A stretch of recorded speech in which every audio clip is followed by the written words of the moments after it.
Hello, I'm Alondra Lucio and I have picked an early Renaissance paint. This is the one I will be doing. I will be doing the Adoration of the Sheperds of 1502. It's a Tempera and wood panel. For this one, it's a two-dimensional work of art. It implies a lot of lines, as we can see the human bodies. For example, this one is a vertical line. This one has two diagonal and vertical line because she's not stable.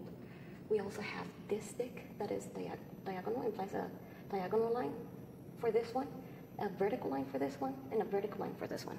For the baby, we could say it's a horizontal line. As a Christ child who is laying down the floor, which represents calm, relaxation. Most of it is an implied line. The only actual line that we have here, we could see on the halos. We have actual line right here that are coming from the paintings. Everything else is just implied line. Like the implied line, the actual sticks are implied lines. The baby has an actual implied line as well on all of the parts of his body. For the shapes, we all have organic shapes. We can see how they are, the people who are organic. As geometric shapes, we have the building, what used to be a window here. We also have the rectangles on the wall. That used to have a wall as well. See, here is like the square of the geometric shape. For implied shape, we have the painting itself, because they are not actually here. It's a painting. For the mass, we have no mass either, because it does not have a mass. It's a two-dimensional painting. For light, we can say that the baby has the lightest light, as it can guide us to him as well too, because everyone else, even though they have almost the same skin tone, they have a darker skin tone than him. For the value, we have a chiaroscuro, a highest value of light, creating an illusion of mass, but it's not giving us actually the mass because it's a two-dimensional painting. For the color, we have primary colors with a majority of a high key, as we have like the red, but it has a tint. It's a tint of red because it has a light color. So we have a combination of warm and cool colors. The texture, visual texture because two-dimensional as well, since like the mass, since it's not actually here, we cannot touch it, we cannot actually see that it has something. But as the painting itself, we could see how they have silky hair, silky skin. The baby is really bright, so we can see that he's very silky. None of them have an actual rough skin, as we could see. For the space, we have the background, which is all the way to the back, as you can see.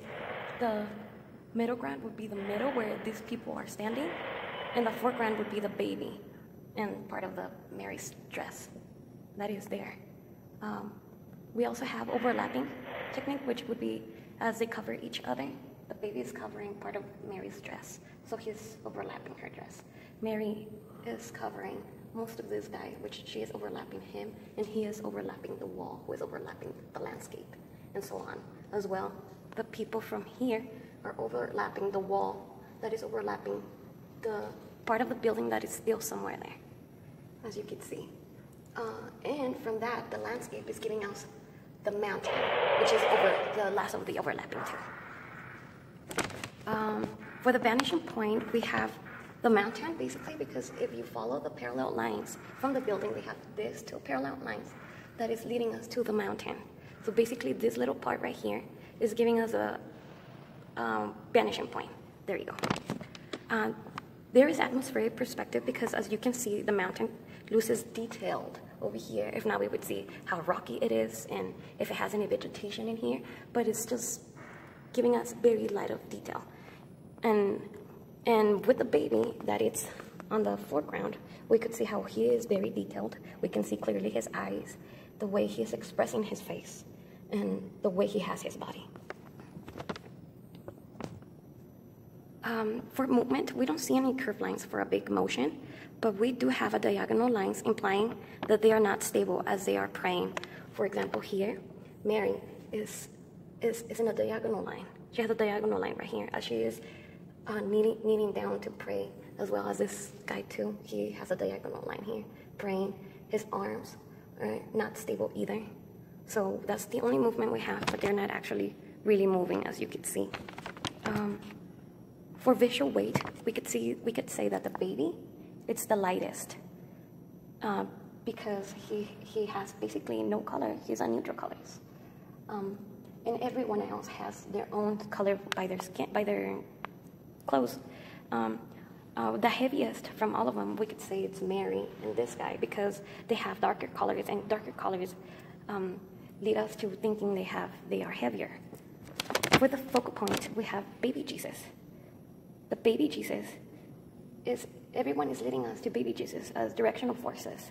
Everyone is looking down at baby Jesus, giving us that directional forces of looking at him while he is looking at us. Also, the sticks that they have put here, this stick is leading us directly to baby Jesus, so we know that he is our focal point. This one as well, he's leading us to baby Jesus.